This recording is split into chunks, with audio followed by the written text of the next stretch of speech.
The roses arrived at 7:23 a.m. on a Tuesday morning that would change everything. 24 red beauties, premium arrangement, sitting on my kitchen counter like evidence at a crime scene. The card lay open beside them, cream-colored paper with elegant script. Last night was incredible. I'm Finn Velden, and I've been married to Nora for 18 years. I know her handwriting, her favorite flowers, and her tells when she's lying. These weren't her roses, and that definitely wasn't her handwriting. My business trip to Chicago had been canceled due to a blizzard, the kind of storm that grounds planes and strands travelers in airports. I'd been home all night, watching Netflix alone while Nora worked late at the advertising agency. Again. The front door clicked open. Nora's heels tapped across the hardwood, that familiar rhythm I'd heard thousands of times. But this morning, the sound stopped abruptly when she reached the kitchen doorway. "Oh." Her voice came out strangled. "Those are unexpected." I held up the card, studying her face. 20 years as a financial planner teaches you to read people. Nora's pupils dilated, her breathing quickened, and a flush crept up her neck. Classic stress response. "Incredible night, huh?" I kept my tone conversational. "Funny thing is, I was here all evening. Must have been some other incredible night." She forced a laugh, the kind that sounds like breaking glass. "Finn, don't be ridiculous. It's a joke between colleagues. Office humor. You wouldn't understand the culture at the agency." Office culture. I repeated the word slowly. Right. Because sending expensive flower arrangements with romantic messages is standard corporate communication. It's not romantic, it's ironic. We were working on the Henderson campaign until midnight. Someone thought it would be funny to send flowers like we'd had some wild night instead of reviewing spreadsheets. The lie came so smoothly I almost admired the craftsmanship. Almost. I picked up my phone. "Well, if it's just a colleague joke, they won't mind if I share the humor." "What are you doing?" Panic edged her voice. "Calling the sender. The card has a florist stamp and they keep delivery records. I want to send the same arrangement to his wife. She should enjoy the joke, too." Nora's face went white. "Finn, you can't—" But I was already dialing. The number connected after 2 rings. "Solon Marketing Group, Executive Floor. This is Rhea speaking." Grant Solon, Nora's boss. Of course. "Hi, this is Finn Velden. I'd like to send the same flower arrangement that was just delivered to my wife. Could you remind me what the message was?" The silence stretched so long I thought the call had dropped. Then came a sharp inhale, like someone had been punched in the stomach. Mr. Velden, I think there's been some confusion." "No confusion at all. My wife says it's a colleague joke. Hilarious stuff. I want to make sure Mr. Solon's wife gets to enjoy the humor too. What was that message again?" Another pause. When Rhea spoke again, her voice was barely a whisper. "I think you should speak with Mr. Solon directly." "Perfect. Put him on. He's not available right now. I'll wait." I sat down at the kitchen table, phone pressed to my ear, watching Nora fidget by the counter. She kept touching the roses, then pulling her hand away like they might bite her. "Mr. Velden?" Rhea's voice returned. "Perhaps we could discuss this later. I have your number now." "Actually, let's discuss it now. You ordered those flowers, didn't you, Rhea? Company card, probably. I bet you have the receipts right there." The silence told me everything. "How many arrangements have you ordered this year, Rhea? For my wife, specifically." "Sir, I really can't." "Can't what? Can't tell me how many times you've helped my wife's boss send her romantic messages? Can't explain why the company is paying for flowers to married employees?" Nora was shaking her head frantically, making cutting motions across her throat. But I was just getting started. "I'll tell you what, Rhea. I'm going to hang up now and drive over there. We can look at those receipts together. I'm sure Mrs. Solon would love to join us." "Wait," Rhea's voice cracked. "Please wait." I waited. "There have been several deliveries. I keep the records. I have to, for expense reports. How many is several? 14, since March. Nora sank into a chair, her face buried in her hands. 14 arrangements in 8 months. That's quite a joke. What were some of the other messages, Ria? Mr. Velden, I think... What were the messages? She cleared her throat. Thinking of you. Can't wait for next time. You drive me wild. Each phrase hit like a physical blow. Not because I was surprised, but because hearing them made it real. Final. No more pretending. No more benefit of the doubt. Thank you for your honesty, Ria. I appreciate it. Sir, I want you to know, I never felt right about this. I've been working for Mr. Solon for 11 years, and this isn't right. No, it isn't. But you're not the one who made the choice to betray their marriage. I hung up and looked at Nora. She was crying now, mascara streaking down her cheeks. Finn, I can explain. Can you? Because I'm really curious how you explain 14 flower deliveries with romantic messages. 14 times your boss sent you flowers like you were his mistress, which I'm guessing you are. She opened her mouth, then closed it. For the first time in our marriage, Nora Velden was speechless. I stood up, straightening my tie. I'm going to work now. When I get home tonight, you can decide if you want to keep lying or start telling the truth. But either way, we both know what this is. I walked toward the door, then paused. Oh, and Nora?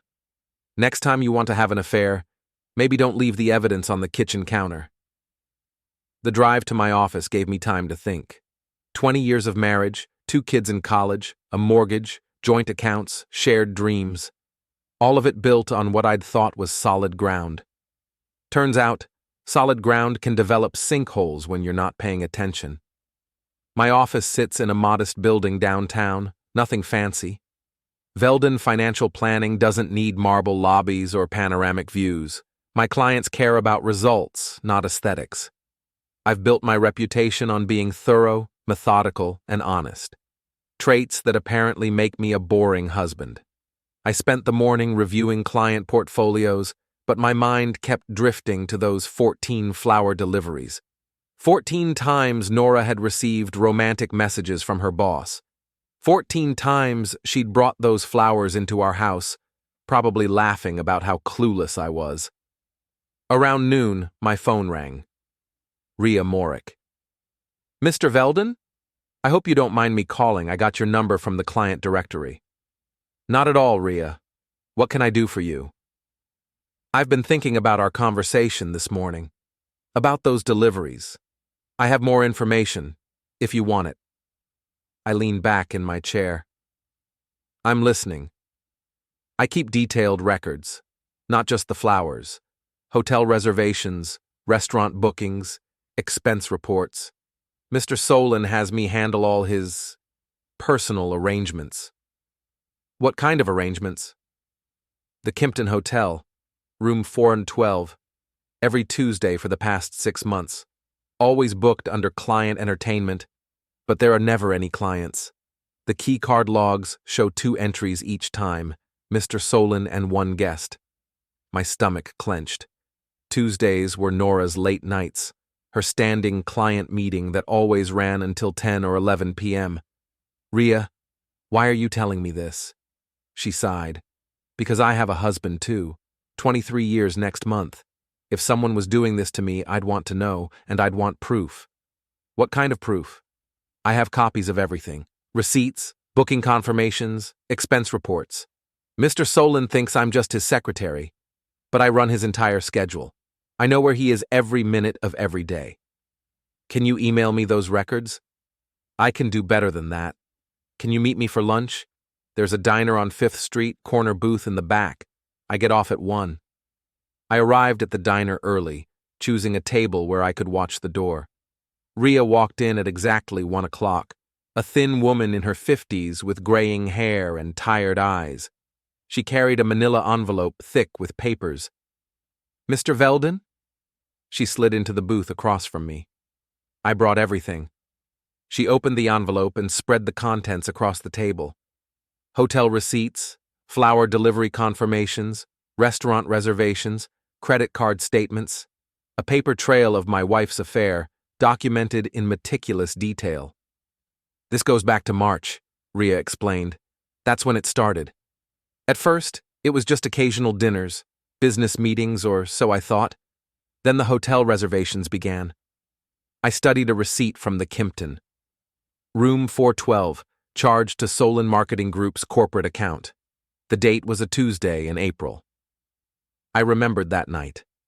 Nora had come home at 11:30, complaining about a difficult client presentation. How many hotel visits? 22. Always Tuesdays, always the same room. Mr. Solon specifically requests that room now. Says it has the best view. I laughed, but there was no humor in it. I bet it does. Ria pushed another stack of papers toward me. These are the restaurant charges, expensive places, wine, dessert, the works. Look at the times. The receipts showed dinners ending at 8 or 9 p.m., followed by hotel charges beginning an hour later. A perfect timeline of seduction and betrayal. There's something else, Ria said quietly. Your wife has been receiving cash payments. Not directly from Mr. Solon, but from the company. Consulting fees for special projects that don't exist. She showed me a series of invoices in Nora's name. $500 here, $800 there. Always paid within days of a hotel visit. She's been paid for sleeping with him? It's disguised as legitimate business expenses, but yes, the invoices are for services that were never rendered to clients that don't exist. I felt something cold settle in my chest. Not just betrayal now, but financial fraud. Nora wasn't just cheating on me, she was stealing from her company to do it. Ria, why haven't you reported this to HR? She looked down at her hands. Because I need this job. I'm 54 years old with a high school education. Where else am I going to make $60,000 a year with full benefits? Mr. Solon knows I know, and he knows I won't talk. But you're talking to me. Because you're the victim here, and because... She hesitated. Because my husband went through the same thing 15 years ago, his secretary. I never found out until after she'd transferred to another department. By then, it was too late to do anything about it. What happened? We worked it out. Counseling, therapy, the whole process. But I never forgot how it felt to be the last one to know. Everyone else could see what was happening except me. I gathered the papers, sliding them back into the envelope. How many people at the office know? Most of them. It's not exactly subtle. They take long lunches together, work late alone, travel to conferences that only need one representative. Your wife's assistant covers for her constantly. Her assistant? Maren Hollis. She's been signing for flower deliveries when you're out of town, lying to anyone who asks questions. She's as involved as they are. Maren. Nora's best friend since college. The woman who'd been in our wedding, who came to our house for dinner twice a month, who sent Christmas cards to our kids. I need to make a phone call, I said. Ria nodded. Mr. Velden, whatever you decide to do with this information, I want you to know something. Your wife is making a mistake. Mr. Solon has no intention of leaving his wife. He's done this before, with other employees. It always ends the same way. How does it end? The woman gets fired for inappropriate conduct. Mr. Solon keeps his job and his marriage. His wife knows about the affairs, but she looks the other way as long as they stay discreet. I stood up, envelope in hand. Thank you, Ria, for everything. There's one more thing, Mrs. Solon, Eleanor. She's not as oblivious as her husband thinks. She hired a private investigator 6 months ago. She's been building her own case. Do you have her number? Ria smiled for the first time since I'd met her. I thought you might ask. Eleanor Solon agreed to meet me that same evening at a coffee shop across town. Neutral territory, she called it. I arrived 15 minutes early and chose a corner table with a clear view of the entrance. At exactly 7 p.m., a woman in her early 40s walked in, scanning the room with sharp, intelligent eyes. Eleanor Solon was nothing like I'd expected. Tall, elegant, with silver-streaked hair and the bearing of someone accustomed to command. She wore a tailored navy suit that probably cost more than my monthly mortgage payment. "Mr. Velden?" She extended a manicured hand. "Thank you for calling." We shook hands, and she sat across from me, placing a leather portfolio on the table between us.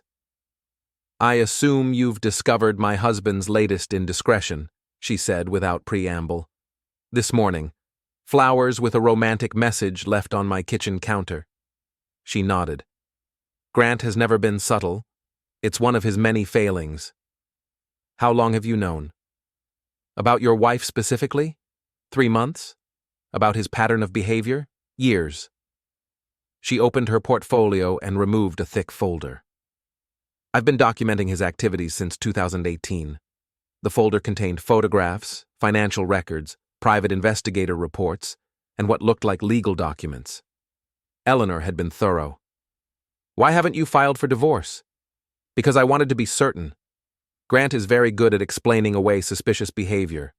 Hotel charges become client meetings, expensive dinners become business development, gifts to other women become employee appreciation." She fixed me with a steady gaze. "But 14 flower arrangements to the same woman is difficult to rationalize." "You know about the flowers?" "I know about everything, Mr. Velden. The hotel visits, the fake consulting payments, the restaurant charges. I also know about the prenuptial agreement Grant signed, which includes a very specific infidelity clause." I leaned forward. "What kind of clause?" "The kind that voids his claim to half our assets if he commits adultery during our marriage. Grant was so confident in his discretion that he agreed to language that would cost him millions if he was ever caught. And now he's been caught. Thoroughly. But I needed corroborating evidence from the other party. Your wife's cooperation, willingly or otherwise." I thought about the envelope Rhea had given me, filled with documentation of Nora's participation in the affair. "What kind of cooperation?" Eleanor smiled, and it wasn't entirely pleasant. "The kind that comes from knowing her own marriage includes similar language." She was right. My father had insisted on an infidelity clause when Nora and I married. At the time, it seemed like old-fashioned paranoia. Now it looked like wisdom. "What are you proposing?" "Coordination. We file simultaneously. Your wife and my husband will be too busy dealing with their own legal problems to support each other. Their affair becomes evidence in both proceedings."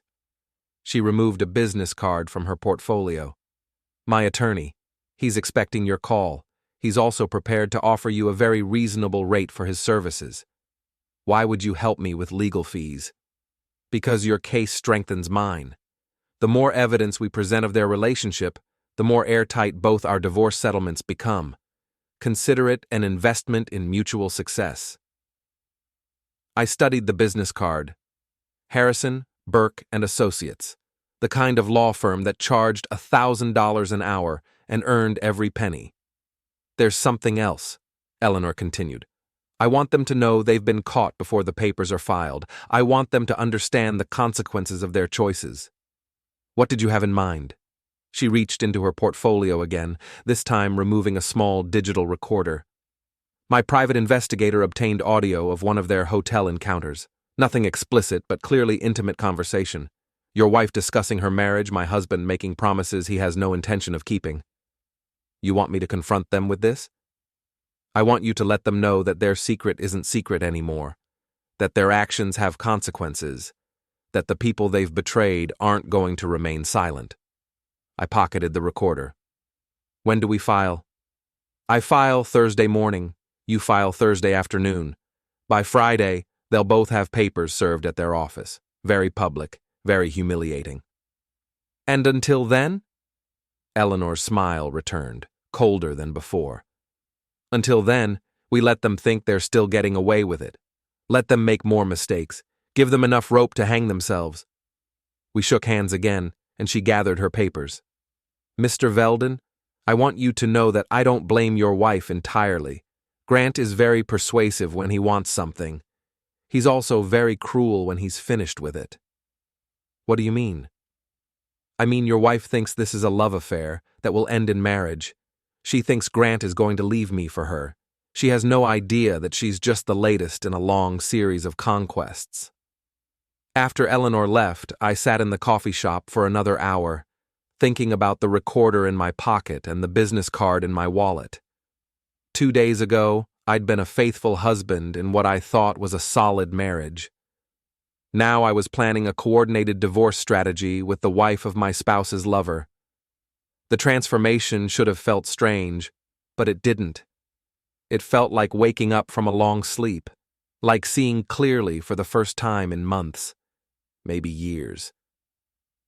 I drove home to find Nora waiting in the kitchen, the roses gone from the counter. She'd changed into jeans and a sweater, her usual attempt to look approachable when she wanted something. "Finn, we need to talk."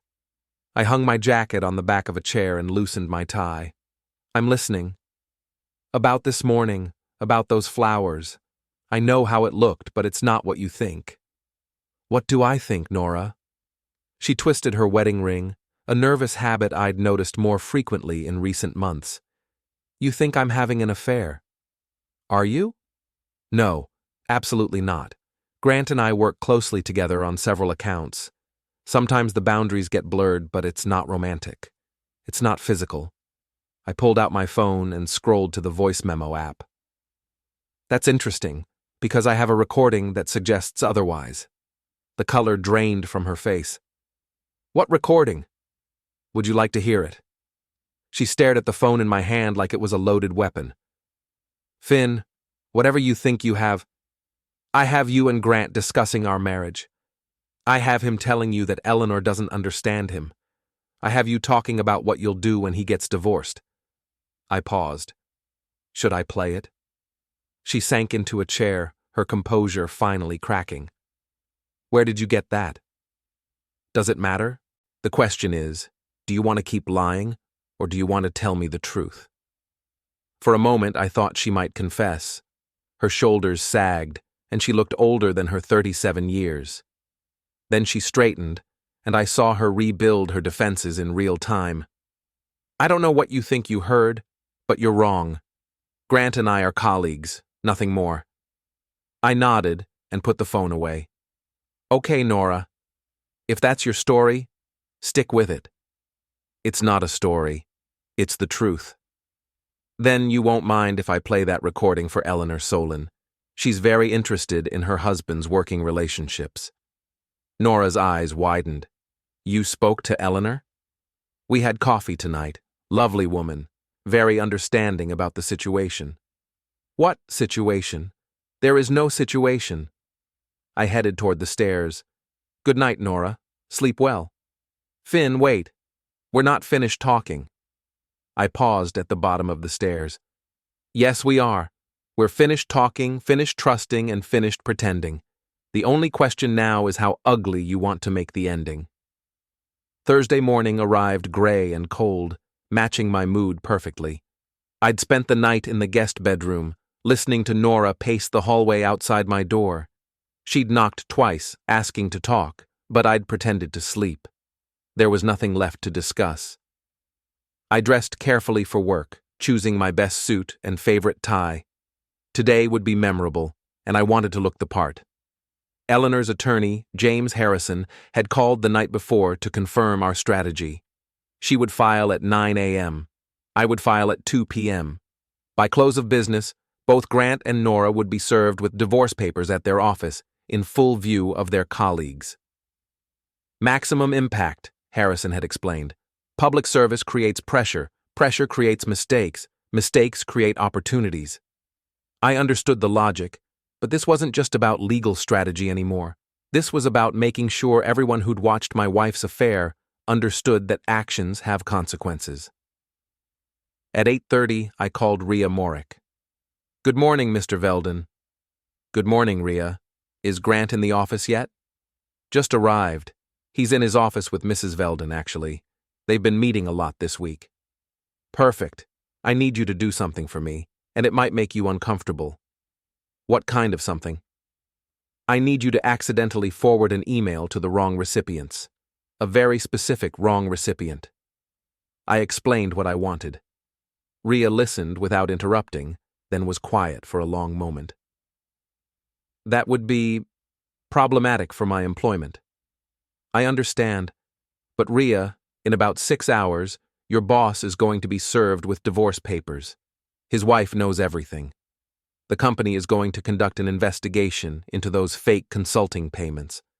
How long do you think your job will last once that happens? Another pause. What kind of email did you want forwarded? Grant's hotel reservations for next Tuesday. Send them to Eleanor Solin instead of the hotel. Make it look like an honest mistake. That's actually not a bad idea. She'll see the booking confirmation, realize he's planning another encounter, and have evidence of premeditation. Exactly. Can you do it? Consider it done. At noon, I drove to Harrison's office to sign the divorce papers. The building was everything I'd expected. Marble lobby, mahogany paneling, attorneys in $1,000 suits discussing million-dollar cases. Harrison himself was a thin man in his 60s, with silver hair and the predatory smile of someone who'd spent decades destroying marriages for profit. Mr. Velden, excellent timing. Mrs. Solin filed this morning without incident. The papers have been prepared for service at your wife's office. He handed me a thick stack of legal documents. Petition for dissolution of marriage. Asset disclosure statements. Custody agreements for our adult children. The bureaucratic dismantling of 18 years together. The infidelity clause in your prenuptial agreement is quite comprehensive, Harrison continued. If we can prove adultery, your wife forfeits claim to half your joint assets. Given the evidence Mrs. Solin has provided, that shouldn't be difficult. What kind of settlement are we looking at? Conservatively? She keeps her personal assets and half the house equity. You keep your business, your retirement accounts, and primary custody of any minor children. She'll also be responsible for her own legal fees. I signed the papers, each signature feeling like a small victory. By 2 p.m., a process server was walking through the lobby of Solin Marketing Group, carrying legal documents that would change 4 lives forever. My phone rang at 2:15. Mr. Velden, this is Rhea. You need to know what just happened. I'm listening. The process server arrived 10 minutes ago, served both Mr. Solin and your wife in the main conference room in front of the entire senior staff. Your wife started crying immediately. Mr. Solin turned white as paper. How did the staff react? Like they'd been waiting for this moment for months. Nobody seemed surprised, just satisfied, I guess. Like justice was finally being served. What about Grant and Nora? They're in his office now with the door closed. I can hear raised voices. Your wife keeps saying this is all a misunderstanding. Mr. Solin is telling her to calm down. Are you recording this? I shouldn't be, but yes. My phone is on the desk outside his office. The audio is quite clear. I smiled. Rhea, you're a treasure. There's more. I forwarded those hotel reservations to Mrs. Solin like you asked. She called Mr. Solin's direct line 5 minutes later. I've never heard her that angry. What did she say? She said, and I quote, "Cancel the reservation, Grant. You won't be needing hotel rooms anymore. You'll be living in one permanently." After hanging up with Rhea, I drove to Solin Marketing Group, not to confront anyone, but to watch. I parked across the street with a clear view of the building entrance. At 4:30, Nora emerged alone, walking quickly toward her car. Even from a distance, I could see she'd been crying. Her makeup was ruined, her hair disheveled, her usual composure completely shattered. She sat in her car for several minutes, phone pressed to her ear. Probably calling Marin, her accomplice and best friend. The woman who'd helped cover up the affair, who'd signed for flower deliveries, who'd lied to my face at dinner parties. My phone buzzed with a text from Eleanor. Phase 1 complete. Ready for Phase 2? I typed back, absolutely. Phase 2 would be more personal, more targeted, more satisfying. Grant Solin and my wife had spent months deceiving their spouses, stealing from their company, and laughing at how clever they were. Now they would learn what it felt like to be exposed, humiliated, and powerless. The game was just beginning. Friday morning brought unexpected visitors. I was drinking coffee in my kitchen when the doorbell rang at 7 a.m. Through the window, I saw Maren Hollis standing on my front porch, looking nervous and determined. I opened the door but didn't invite her in. "Maren, this is early, even for you." "Finn, we need to talk. About Nora, about yesterday, about everything." "I'm listening." She glanced around nervously. "Can I come in? This isn't a conversation for the neighborhood." I stepped aside, and she entered the kitchen where this whole mess had started 3 days ago. She sat at the same table where Nora had tried to lie her way out of the obvious. "Nora called me last night. She's devastated, Finn. She says you've got the wrong idea about her and Grant." "Do I?" Maren fidgeted with her purse strap. "Look, I know how it appears. The flowers, the hotel receipts, all of it. But you have to understand, Grant is very manipulative. He convinced Nora that his marriage was already over, that Eleanor knew about their relationship, and approved. And you believed that?" "I wanted to believe it. Nora is my best friend. When she told me she'd found someone who made her happy, I supported her." I refilled my coffee cup, taking my time. "How exactly did you support her, Maren?" "I covered for her sometimes. When you were traveling, I'd sign for deliveries so the neighbors wouldn't ask questions. I thought I was protecting her privacy. 14 flower deliveries, 22 hotel visits, fake consulting payments totaling over $8,000. I sat across from her. That's a lot of privacy to protect. Her face crumpled. "I didn't know about the money. I swear, Finn, I just signed for flowers and made excuses when she was late for things." "What kind of excuses?" "Client meetings that ran long, traffic delays, work emergencies." She looked down at her hands. "I know it was wrong, but I thought she deserved to be happy. At my expense. She said you two had grown apart, that you were more like roommates than husband and wife. She said the marriage had been over for years." I laughed, but there was no humor in it. "Did she mention that we renewed our vows on our 15th anniversary? Did she tell you about the vacation we took to Italy last summer? The house we were planning to buy next year?" Maren's eyes filled with tears. "She said those were just gestures, that you were going through the motions." The only person going through motions was Nora. Every time she kissed me goodbye before a client meeting, every time she thanked me for flowers I didn't send, every time she looked me in the eye and lied. My phone rang. Eleanor Solon. "Excuse me, Maren. I need to take this." "Mr. Velden, I hope I'm not calling too early. We have a development." "What kind of development?" "Grant tried to access our joint accounts last night, attempted to transfer $50,000 to a personal account I'd never seen before. Fortunately, I'd already frozen our assets." "Whose account was he transferring to?" "That's the interesting part. The account belongs to your wife. Opened 6 weeks ago at a different bank. It appears they were planning to run away together." I looked at Maren, who was listening to every word. Her face had gone pale. "Eleanor, can you send me the account information?" "Already in your email, there's more. My private investigator followed Grant last night. He drove to a storage unit across town, spent an hour loading boxes into his car." "What kind of boxes?" "Documents, from what we could see. Possibly preparing to destroy evidence or hide assets. We have photographs."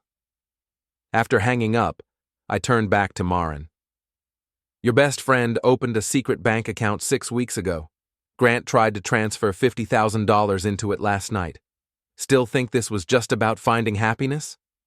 Maren stared at me in shock. "That's impossible. Nora wouldn't steal money." "Wouldn't she?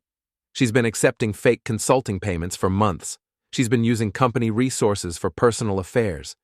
She's been lying to everyone who trusted her." I leaned forward. "What makes you think she'd draw the line at theft?" "Because I know her. We've been friends for 20 years. And I've been married to her for 18. Apparently, neither of us knew her as well as we thought." My phone buzzed with Eleanor's email, bank records, transfer attempts, account statements, a paper trail of planned betrayal that went far beyond a simple affair. Maren, I want you to see something. I showed her the bank statements on my phone.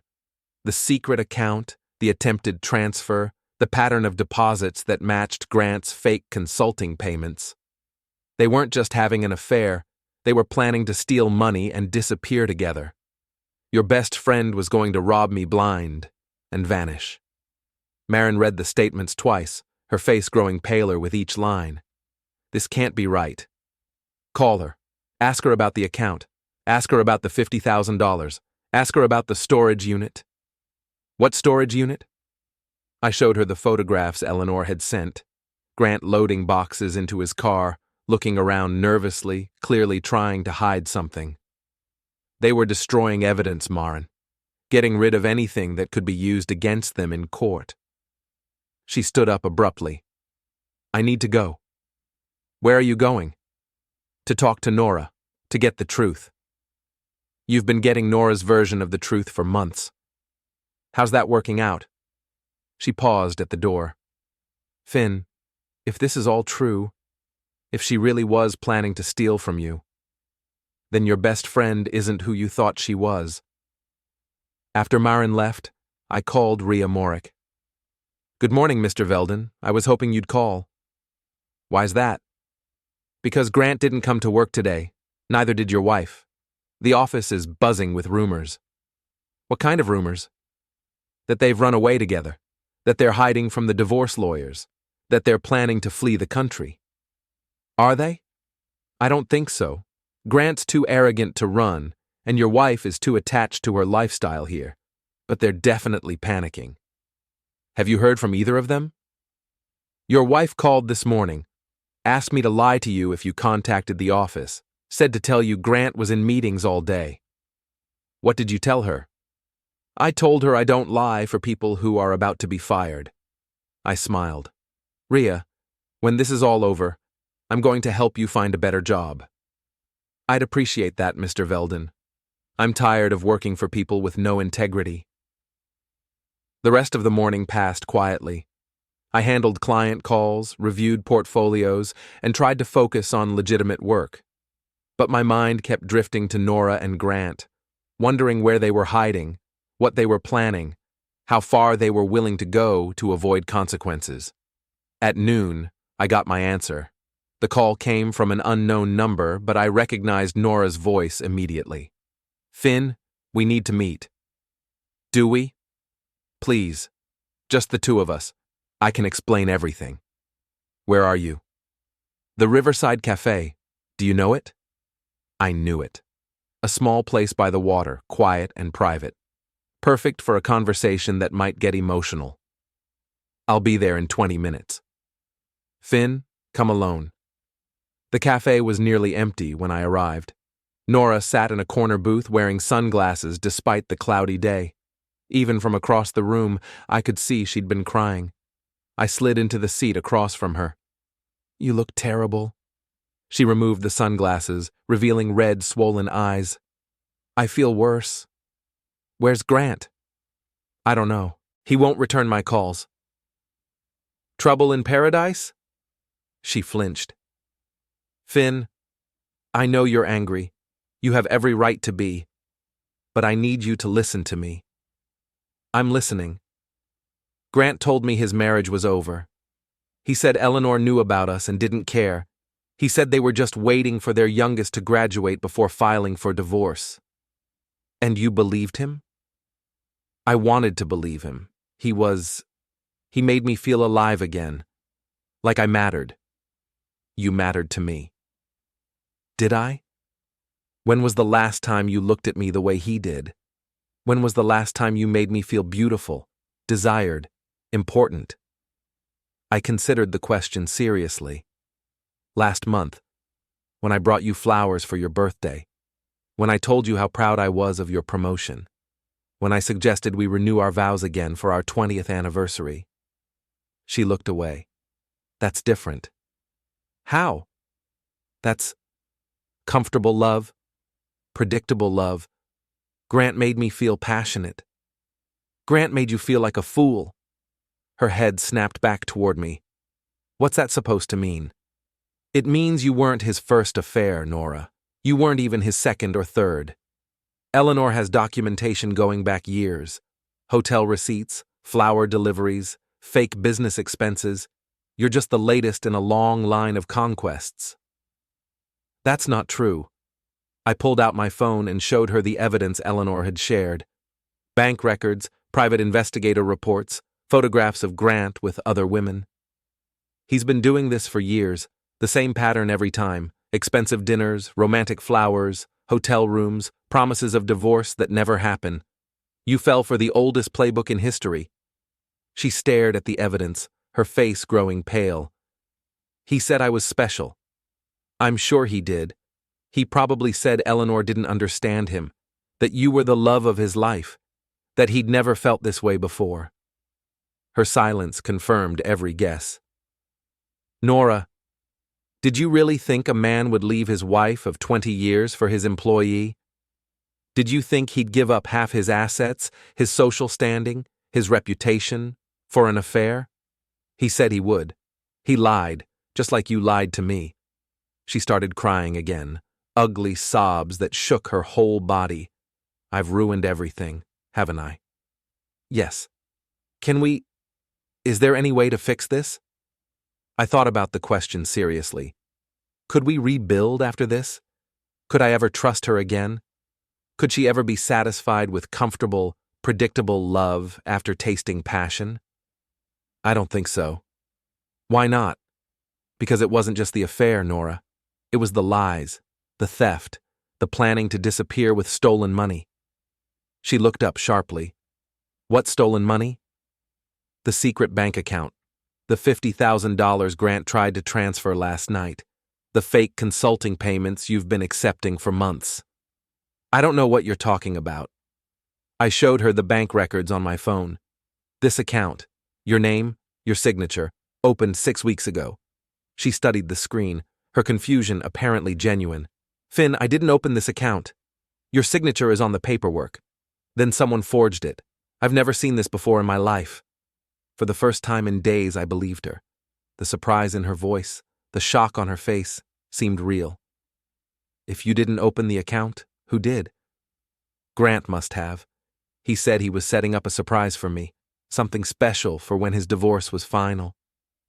He was setting up something special, all right, a way to steal money from both our marriages and disappear. Understanding dawned in her eyes. He was going to leave me too. He was going to leave everyone, take the money and run. She sat back in the booth, the full scope of her betrayal finally becoming clear. He never intended to marry me. No. He was just using me. Yes. And I destroyed our marriage for nothing. I nodded. You destroyed our marriage for nothing. We sat in silence for several minutes. Outside, rain began to fall, matching the gray mood inside the cafe. What happens now? She asked finally. Now you sign the divorce papers. You move out of the house. You find a new job, because yours won't survive the investigation into those fake consulting payments. What about Grant? Grant will face his own consequences. Eleanor's attorney is very thorough. Will you tell people what really happened? That I was deceived too? I considered the question. Does it matter? You still chose to have an affair. You still lied to me for months. You still betrayed our marriage vows. The fact that Grant was using you doesn't change what you did to me. She nodded slowly. I know. I just wanted you to know that I never meant for it to go this far. But it did go this far.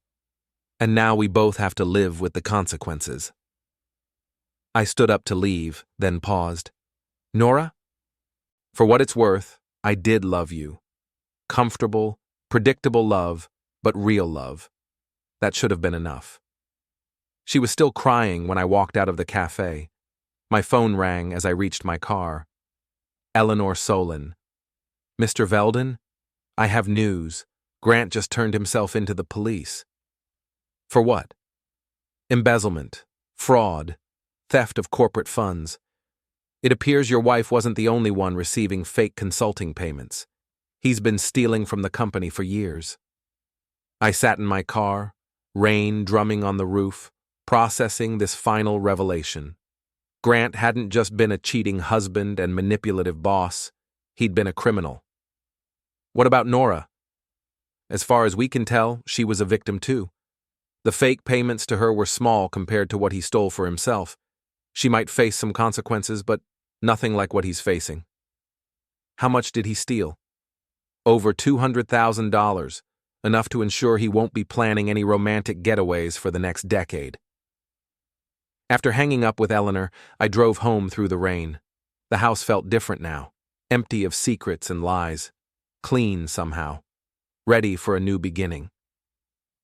I found the roses Grant had sent, wilted now in the garbage can where Nora had thrown them, a fitting end to a romance built on deception. My phone buzzed with a text from Rhea. Grant arrested. Office in chaos.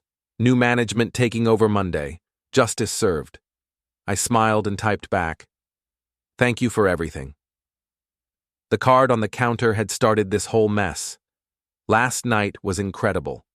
It had been incredible in its way. The night I discovered the truth, found my backbone, and decided to fight back. Some nights change everything. This had been one of them. The divorce would be final in 6 months. The house would sell by spring. I'd start over at 40, older and wiser and significantly less trusting. But I'd start over with my dignity intact, my assets protected, and the satisfaction of knowing that actions have consequences. Even for people who think they're too smart to get caught. Especially for them.